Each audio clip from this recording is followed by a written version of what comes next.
No vídeo de hoje nós vamos dar continuação ao nosso estudo sobre o Templo de Salomão. Se você não viu a primeira parte, eu peço para que você veja a primeira parte e depois você assista essa parte aqui.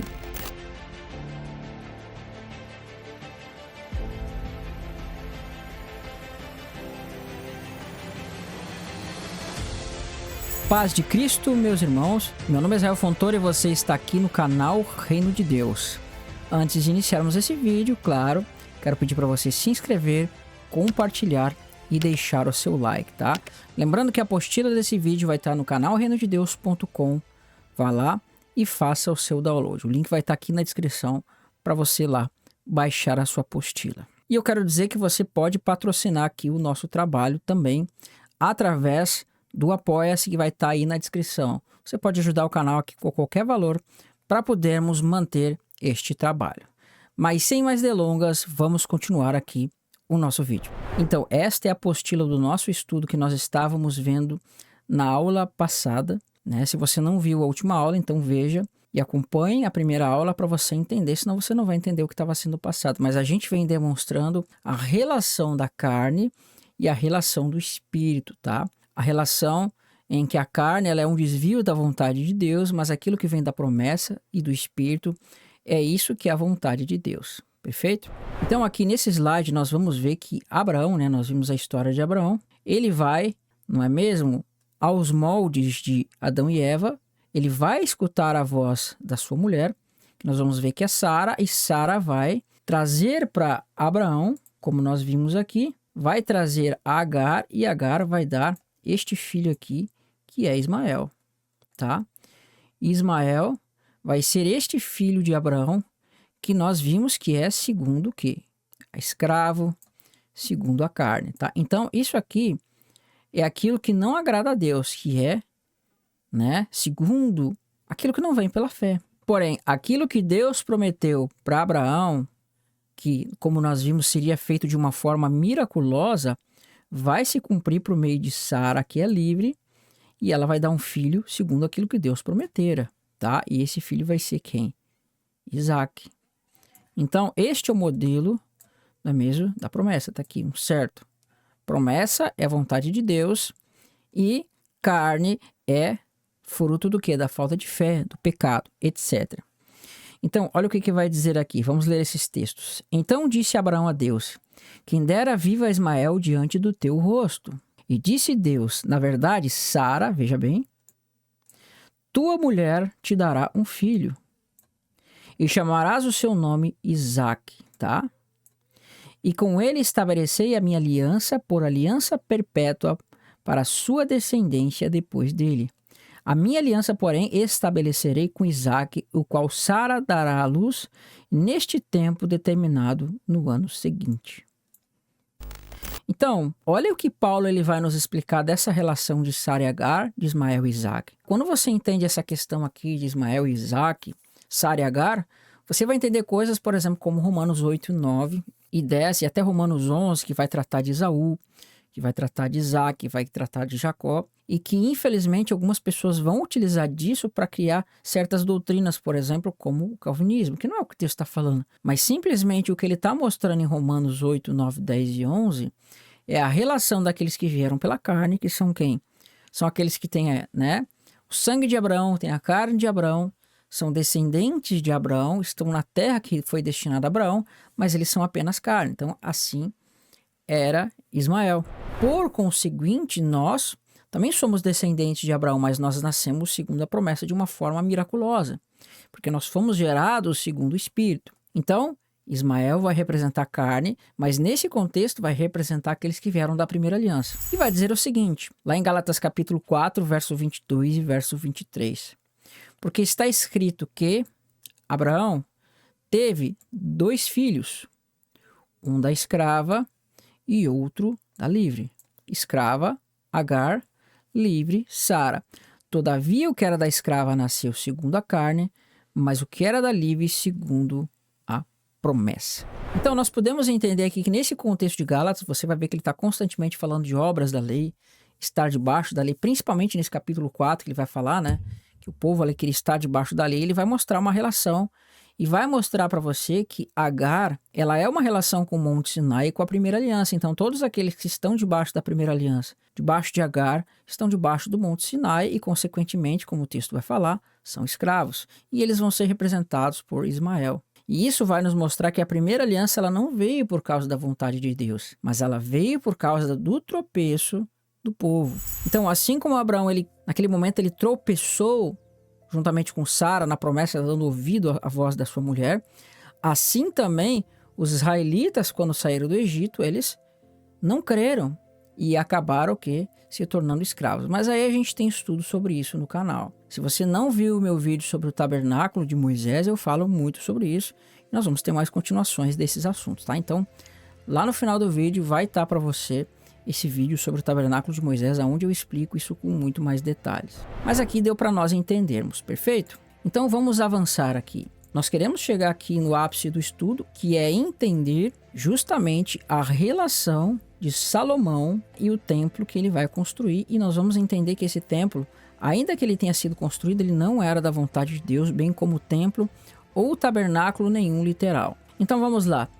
Tópico 3 é o tropeço de Davi com Betseba. Então nós vimos que lá em Gênesis, nós vamos ver que Adão, ele vai tropeçar quando ele dá ouvido à voz da sua mulher. Ele dá ouvidos, né, àquela mulher, e aí ele vai comer daquela árvore do conhecimento do bem e do mal. Primeiro ponto. Depois nós vamos ver que Abraão, ele vai dar ouvidos à voz da sua mulher, ele vai tropeçar, tá? Então essa mulher aqui no contexto, ela tem uma relação com justamente, né, a transgressão, o pecado, etc. Não que a mulher em si seja o pecado, não é isso, mas ela traz essa representação porque foi Eva que fez com que Adão pecasse. Então nós vamos ver que, por exemplo, Acabe vai pecar por causa de Jezabel, Salomão, a gente vai ver daqui a pouco, ele vai pecar por causa das mulheres, mas Cristo é aquele que vai vir salvar a sua esposa, né? Os homens, eles acabaram tropeçando por causa das mulheres. Cristo, né, ele vem e salva a sua mulher por causa do tropeço que ela comete. Então, avançando aqui, nós vamos entender. Prestem bastante atenção o que vai acontecer aqui. Davi introduz a arca na tenda de Davi. Olha que interessante, tá? A gente precisa entender o contexto, né? A arca, lá no livro de 1 Samuel, nós vamos ver, mais ou menos no contexto de Saul, ela vai ser levada para os filisteus, e aí depois ela vai ser mandada embora pelos filisteus, e ela vai permanecer 20 anos longe, não é, do tabernáculo. E aí vai chegar um momento que Davi, ele quer restaurar essa arca para que ela estivesse no meio do povo israelita. E aí nós vamos ver que nesse contexto, quando ele busca a arca, ele vai, né, não é mesmo? Ele vai edificar uma tenda e ele vai introduzir a arca nessa tenda, tá? Então eu estou resumindo a história. A gente não pode contar tudo aqui, apesar que poderíamos fazer um vídeo específico sobre o tabernáculo de Davi, que é muito tremendo. Mas aqui a gente não vai ter como falar disso perfeitamente. Então, entendendo isso, veja o que o texto vai dizer em 2 Samuel capítulo 6, verso 14 a verso 17. E diz assim: E Davi saltava com todas as suas forças diante do Senhor. E estava Davi cingido com um éfode de linho. Olha que interessante. E assim, subindo, levando Davi e todo Israel, tá? Isso aqui é muito tremendo. Paulo vai dizer, né, que então virá o libertador e todo Israel será salvo. E aqui você tem a expressão todo o Israel, né? E aí você tem que entender a separação das duas casas de Israel. A arca do Senhor com júbilo ao som de trombetas. E sucedeu que, entrando a arca do Senhor na cidade de Davi, Mical, filha de Saul, estava olhando pela janela e vendo ao rei Davi que ia bailando e saltando diante do Senhor, desprezou no seu coração. Irmão, isso aqui vocês não têm noção. Esse desprezo de Mical aqui tem muita revelação profética. Por quê? Porque Mical aqui, quando você vê essa expressão desprezou aqui, você vai ver que ela vai desprezar aqui. É a mesma expressão que vai aparecer quando Agar, né, vai desprezar a Sara. É uma relação com a carne desprezando o espírito. Mas não é o foco do estudo aqui. Desprezou no seu coração. E aqui vai dizer o seguinte nesse verso: E introduzindo a arca do Senhor, a puseram no seu lugar, na tenda que Davi lhe armara, e ofereceu Davi holocaustos e ofertas pacíficas perante o Senhor. Vamos tentar entender o contexto aqui. Irmãos, a Arca da Aliança, ela estava no tabernáculo de Moisés, tá? E aquele tabernáculo de Moisés, ele tinha separação de santo dos santos dos santos. Perfeito? Havia essa separação. No vídeo que eu fiz lá do tabernáculo de Moisés, eu mostrei para vocês que aquela separação não era da vontade de Deus, mas ela foi aparecer por causa do pecado. E quando, né, o povo ele vai pecar com bezerro de ouro, aí vai aparecer a separação entre Deus e os homens, e aí Deus vai colocar isso tipificado naquele véu que estava separando o lugar santo do lugar santo dos santos. Mas esse tabernáculo de Davi, ele era diferente. Por que ele era diferente, irmãos? Porque ele não tinha uma separação, era uma tenda aonde a arca foi introduzida e agora os homens eles tinham acesso à presença da arca, tá? Isso é uma relação com a nova aliança, porque hoje nós temos acesso ao trono de Deus por meio do Espírito. E aqui Davi, ele sendo uma figura de Melquisedeque, veja, ele é da tribo de Judá, usando vestimentas da tribo de Levi. Por isso que ele dançava com um éfode de linho. Percebe aqui? Um éfode de linho. E isso aqui é uma vestimenta típica de um sacerdote. E quando você vai para Apocalipse, capítulo 1, 2 e 3, nós vamos ver que Jesus ele vai se manifestar com a vestimenta de um sacerdote, mas ele é da tribo de Judá, né? Davi ele era da tribo de Judá e estava utilizando uma vestimenta da tribo de Levi. Então, você está vendo aqui um sacerdócio e um rei, uma relação com o sacerdócio e a ordem de Melquisedeque, tá? Então, profeticamente, ele estava aqui mostrando que um sacerdote, segundo a ordem de Melquisedeque, segundo a descendência de Judá, mas com características de Levi, introduziria a arca na realidade, que é tipificada aqui na tenda de Davi. Então, essa tenda de Davi representa o quê? O tabernáculo celestial, representa a nova aliança, representa uma série de coisas, tá? Então, Davi, ele fez aquilo tipologicamente que Deus tinha vontade, porque não havia separação. Todas as 12 tribos aqui, irmãos, tinham acesso à presença da Arca da Aliança. Ainda que eles não pudessem tocar na arca, existia um pano sobre a arca, ainda assim, não havia separação daquele véu. Todos tinham acesso àquela presença da arca, tá? Isso é o que acontece hoje. Hoje nós temos acesso à presença da arca, que é o próprio trono de Deus, por meio do Espírito. E Davi proporcionou isso daqui. Então, irmãos, veja que interessante, Davi construiu tipologicamente aquilo que Deus tinha prazer. Mas vamos continuar para nós vermos como isso vai mudar. Olha como em 2 Samuel, Davi, depois que ele introduz a arca, dentro desse tabernáculo, ele vai começar a ter no seu coração a vontade de construir uma casa para Deus. Mas Deus vai dizer umas coisas muito tremendas para ele aqui, que vai revelar muito do caráter de Deus em relação a essa habitação. Porque vai dizer o seguinte: Davi deseja construir uma casa para Deus, tá? Davi deseja construir uma casa para Deus. E aí vai dizer em 2 Samuel capítulo 7, do verso 1 ao verso 17, tá? Aqui é 7, tá?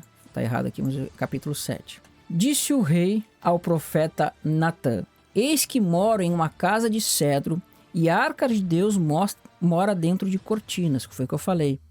E disse Natã ao rei: vai e faze tudo quanto está no teu coração, porque o Senhor é contigo. Porém sucedeu naquela mesma noite que a palavra do Senhor veio a Natã. Olha só o que o Senhor vai dizer a Natã: vai e dize a meu servo Davi: assim diz o Senhor, edificar-me-ás tu casa para a minha habitação? Ou seja, Deus está dizendo: acaso tu vai edificar uma casa para mim, Davi? Você consegue construir uma casa para mim, Davi? E ele vai dizer: porque em nenhuma casa habitei desde um dia que fiz subir os filhos de Israel do Egito até o dia de hoje, mas andei em tenda e tabernáculo. E em todo lugar que andei com os filhos de Israel, falei porventura alguma palavra em alguma das tribos de Israel, a quem mandei apacentar o meu povo de Israel, dizendo: por que não me edificas uma casa de cedro? Então, olha só, Deus não mandou Davi construir casa nenhuma. Davi introduziu a arca na tenda de Davi, porque aquilo ali foi uma tipologia profética, mas aqui Davi ele vai ter um desejo no seu coração que não veio necessariamente de Deus. Portanto, Deus fala: olha, Davi, você vai poder construir uma casa para mim? Porque em nenhum momento eu mandei que houvesse, né, uma construção de casa para mim. Parece uma contradição, não é mesmo? Porque ele diz aqui: andei de tenda em tenda, tabernáculo em tabernáculo. Irmão, nós precisamos entender uma coisa aqui. Quando ele fala de tenda em tenda, tabernáculo em tabernáculo, ele não está falando do tabernáculo de Moisés. Mas ele está falando que ele habitou de tenda em tenda, e isso significava no coração de homens que receberam o Espírito Santo.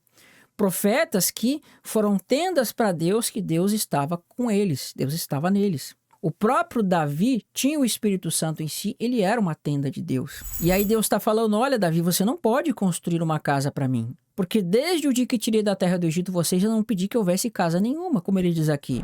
Falei porventura alguma palavra né, alguma das tribos de Israel, a quem mandei apacentar o meu povo de Israel, dizendo, por que não me edificais uma casa de cedro? Mas Deus mandou lá no Êxodo edificar uma casa. Por quê?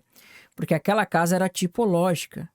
Mas o que ele está falando aqui é da realidade. Deus não habitou, irmãos, no tabernáculo de Moisés. Deus tinha uma presença ali tipológica dele mesmo, mas não era a habitação dele.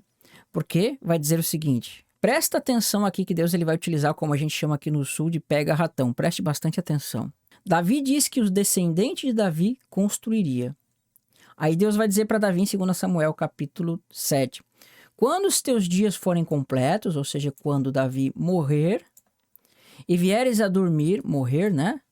Com os teus pais, então farei levantar depois de ti um dentre a tua descendência. Olha que interessante, um dentre a tua descendência.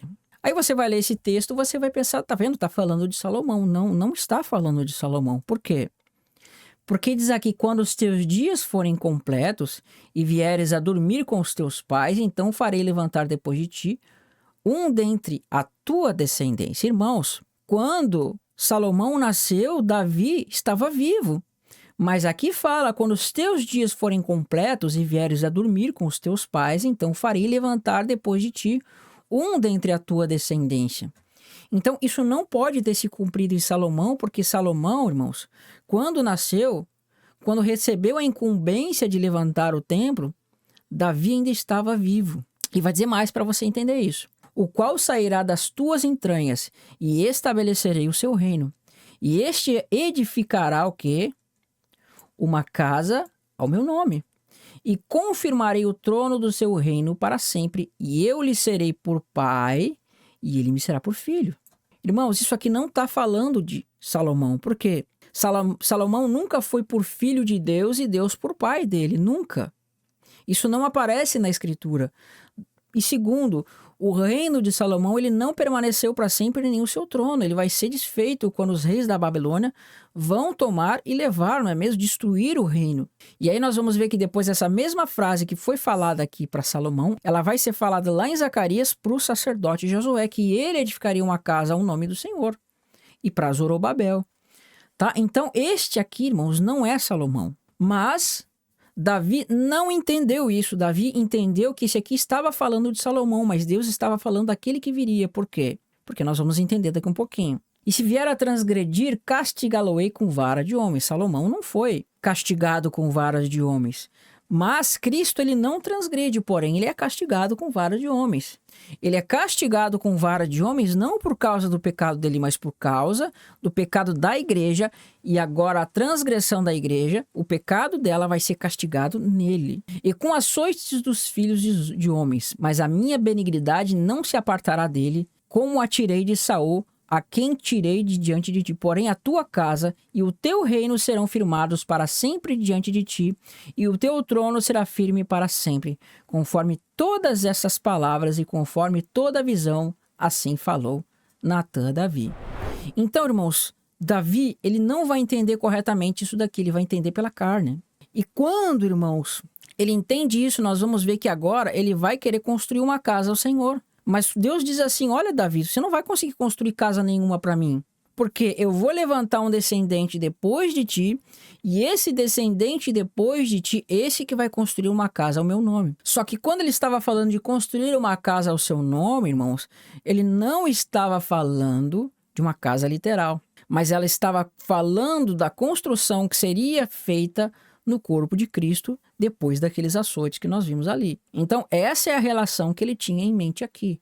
A edificação da casa no corpo de Cristo, sendo Cristo a pedra fundamental e nós como pedras vivas, e o Senhor habitaria nessa casa. Portanto, o Senhor hoje habita em nós, que somos esse templo. Então, Jesus ele vai dizer, né, que eu vou destruir esse templo em 3 dias e vou agora o restaurar, né, vou reconstruir ele. Essa é a casa que Deus tinha em mente, que estava sendo falada aqui no texto. Perfeito? Então, o texto ele não fala de Salomão. Ainda que Salomão, historicamente, tenha cumprido tipologicamente, a realidade se cumpre em Cristo. Então, olha quem de fato é o descendente de Davi, que a Bíblia vai apontar para nós. No Salmos 89 vai dizer assim, uma vez jurei pela minha santidade que não mentirei a Davi, e a sua semente durará para sempre e o seu trono como o sol diante de mim.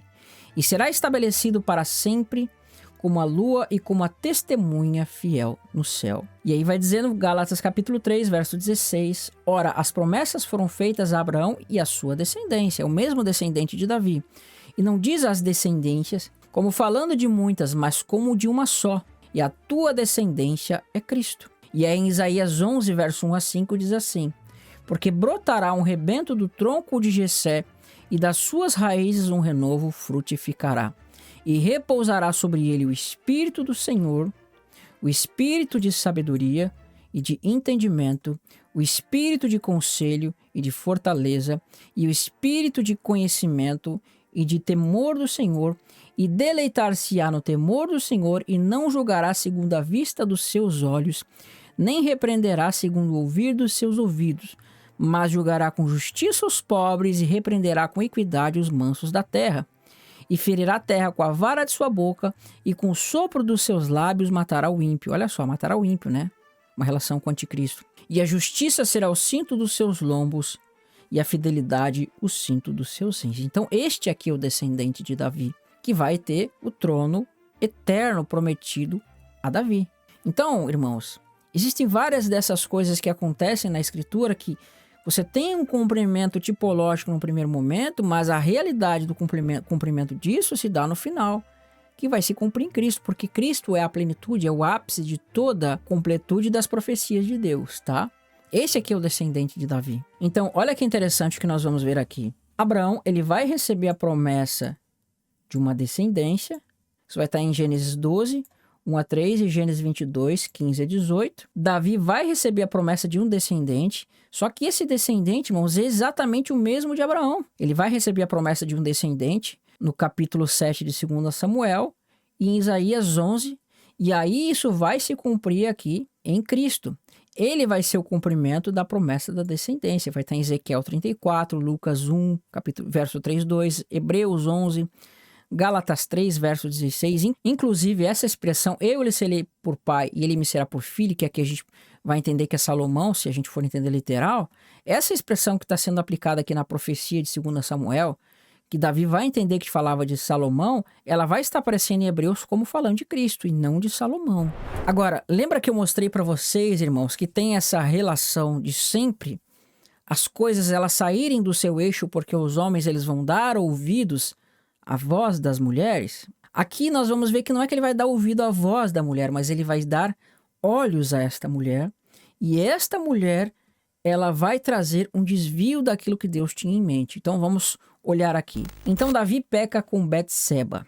E aconteceu que tendo, não é mesmo, decorrido 1 ano no tempo em que os reis saem à guerra, né? Davi agora não está mais pelejando, estava fraco, se nós formos entender isso, ele não estava batalhando pela sua fé. Enviou Davi a Joabe e com ele os seus servos e a todo Israel.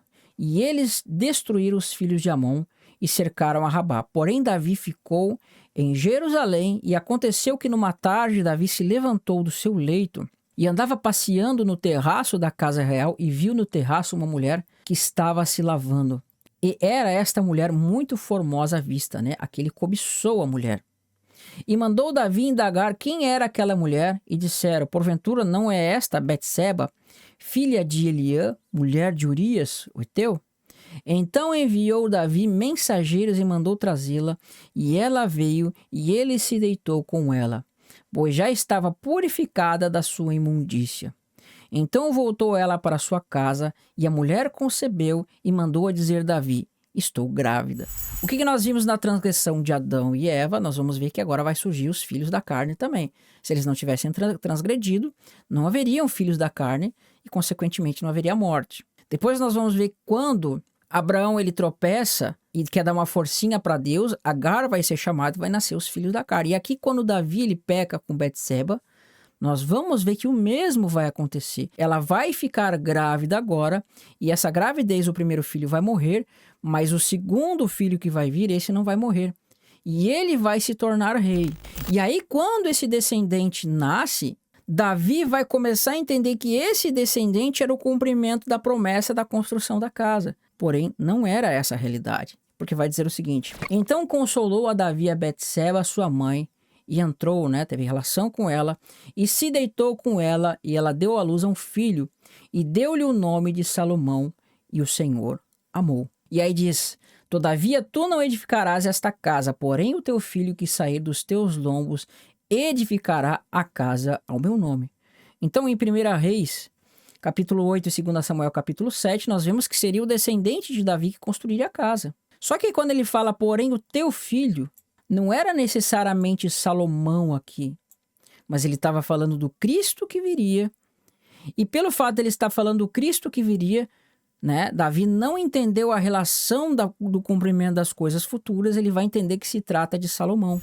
Só que Deus vai dizer assim, irmãos, que por causa do pecado de Davi, a espada não se afastaria da casa de Davi, não deixaria de haver inimigos na casa de Davi. Quando Deus ele falava isso, irmãos, ele não está falando daquele contexto que estaria acontecendo na casa dele no momento que ele vivia, mas ele estava falando de gerações. Ele estava mostrando, Deus estava mostrando que haveriam desvios dentro da descendência dele, tanto que o reino vai se desfazer quando vem o reino da Babilônia. Esse era o contexto. Então, irmão, Salomão aqui, ele vai aparecer como fruto, sim, do adultério que Betseba e Davi cometeram. Assim como Caim apareceu por causa do fruto e Eva comeu, e aí nós vamos ver que vão aparecer esses filhos da carne, Caim vai aparecer, e nós vamos ver que também Ismael vai aparecer por causa da falta de fé de Sara e de Abraão. E aqui também por causa do tropeço de Davi, Salomão vai aparecer. Só que se Davi não tivesse tropeçado, não tivesse cobiçado a Betseba, não teria nascido a sua Salomão e futuramente o Messias, o Filho de Deus, teria se manifestado e construído essa casa. Mas por causa da transgressão de Davi, Salomão vai se manifestar. E aí nós vamos ver que Deus ele vai começar a mostrar que o coração de Salomão não era reto para construir a casa de Deus. Preste bastante atenção. Salomão se desvia e faz aliança com os cananeus e com os egípcios e com mulheres. Em 1 Reis capítulo 3, verso 1, diz assim: então se aparentou Salomão com Faraó, rei do Egito, e tomou a filha de Faraó, e trouxe a cidade de Davi, até que acabasse de edificar a sua casa, e a casa do Senhor, e a muralha de Jerusalém em redor. Irmãos, você vê que quando Salomão ele começa a construir essa casa, ele já está meio desviado, porque ele vai fazer aliança com o rei do Egito, tá? O rei do Egito é uma figura de Satanás, se você for ver. Nós vamos ver que ele vai tomar uma egípcia.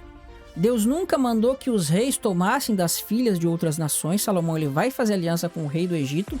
Ele vai tomar das filhas do Egito e ele vai construir a sua casa e a casa dessa mulher através dessa aliança de Israel e egípcios. Só que nós sabemos que Deus ele não quer a aliança de Israel com o Egito, porque Deus fala: maldito todo homem que desce ao Egito. Então isso não era da vontade de Deus. Você começa a ver aqui que mesmo Salomão ele tendo sabedoria, ele se desviou do Senhor e agora ele faz aliança com o Faraó e toma das filhas dele. Só que a Bíblia fala que não era para dar em casamento e não era para tomar em casamento os estrangeiros. E diz mais: o rei Salomão amou a muitas mulheres estrangeiras além da filha de Faraó, moabitas, amonitas, edomitas, sidônias, etéias, das nações que o Senhor tinha falado aos filhos de Israel: não chegareis a elas, e elas não chegarão a vós. Tá vendo? Então tá aqui. Ele tomou da filha de Faraó. De outra maneira, perverterão o vosso coração para seguires aos seus deuses. Esta se uniu a Salomão com amor, e tinha 700 mulheres princesas e 300 concubinas, e as suas mulheres lhe perverteram o coração. Então, irmãos, nós vamos ver que aqui, quando ele casa com essa egípcia, ele já estava com o coração levemente pervertido. Ainda que Deus ele aceite o sacrifício de Salomão, ainda que a casa seja construída, que Deus abençoe aquela casa, nós vamos ver que aquela não era a realidade e nem a vontade de Deus. Por quê? Porque veja o que vai dizer em 2 Crônicas, capítulo 6, do verso 1 ao verso 11, que diz assim: então falou Salomão: também Davi, meu pai, teve o seu coração o desejo de edificar a casa ao nome do Senhor, Deus de Israel. Porém o Senhor disse a Davi, meu pai: porquanto tivesse no teu coração o edificar uma casa ao meu nome, bem fizesse ter sido isto no teu coração. Contudo, tu não edificarás casa, mas teu filho que há de proceder dos teus lombos, e esse edificará a casa ao meu nome. Assim confirmou o Senhor a palavra que falou, porque eu me levantei em lugar de Davi, meu pai, e me assentei no seu trono de Israel. Como o Senhor disse, e edifiquei a casa ao nome do Senhor Deus de Israel, e pus nela a arca, que está a aliança que o Senhor fez com os filhos de Israel. Tá vendo? Salomão aqui em 2 Crônicas, capítulo 6, você vê claramente que ele está achando que o cumprimento está sendo nele. Mas como nós vimos lá em 2 Samuel, capítulo 7, num outro texto que nós lemos antes, nós vimos que não poderia ter sido cumprido em Salomão. Então Salomão, entendendo isso, veja, Salomão ele foi fruto de uma relação extraconjugal que Davi teve. Tudo bem que Urias já tinha morrido, mas Davi havia cometido aquele pecado, ele ficou com uma mulher que foi viúva de um homem que havia sofrido esse adultério. Então, não era isso da vontade de Deus, irmãos. Mas levanta esse descendente de Davi, recebendo muita sabedoria, ele vai agora se perverter com essas mulheres e vai achar que ele é o cumprimento da promessa de Deus. Porque todas as vezes que Deus fala que o descendente de Davi ia construir a casa, ele estava falando de Cristo e não de Salomão. Mas Salomão vai entender que isso tratava dele. Deus vai abençoar a casa, Deus vai dar sabedoria, Deus vai fazer cair fogo do céu, mas não quer dizer que este construir da casa era da sua vontade. Então, olha como Salomão ele já estava se pervertendo quando ele construiu aquela casa, porque diz assim, veja como o coração dele estava desviado dos caminhos do Senhor, mesmo tendo sabedoria. Salomão foi um homem sábio pelo Espírito? Foi. Alguns querem dizer que Salomão construiu o templo ao Deus da escuridão. Isso é uma blasfêmia.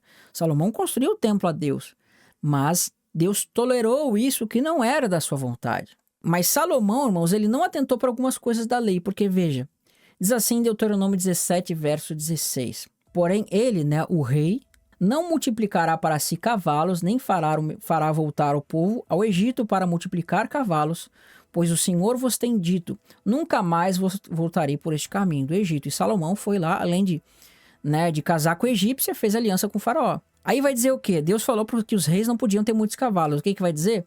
1 Reis 4, 26. Tinha também Salomão 40.000 estribarias de cavalos para os seus carros e 12.000 cavaleiros, Salomão aqui ele vai multiplicar os cavalos, ele vai quebrar a lei aqui. Depois diz o seguinte sobre o rei.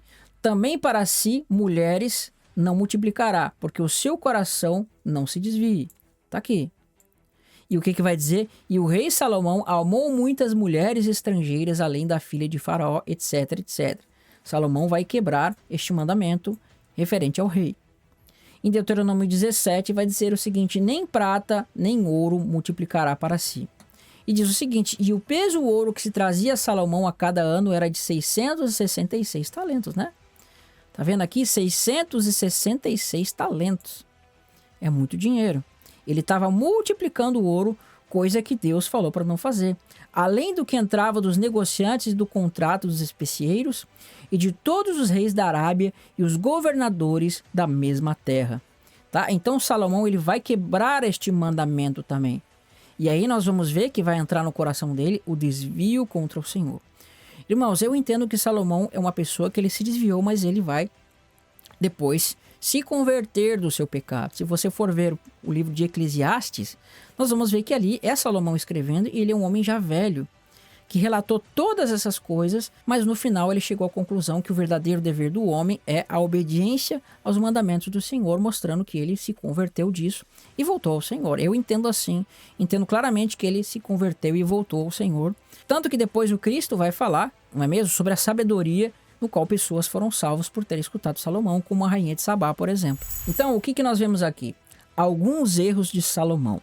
Ele começou muito fiel a Deus, mas se deixou levar pela sedução das mulheres estrangeiras e deixou que o paganismo e a idolatria entrassem em seu coração.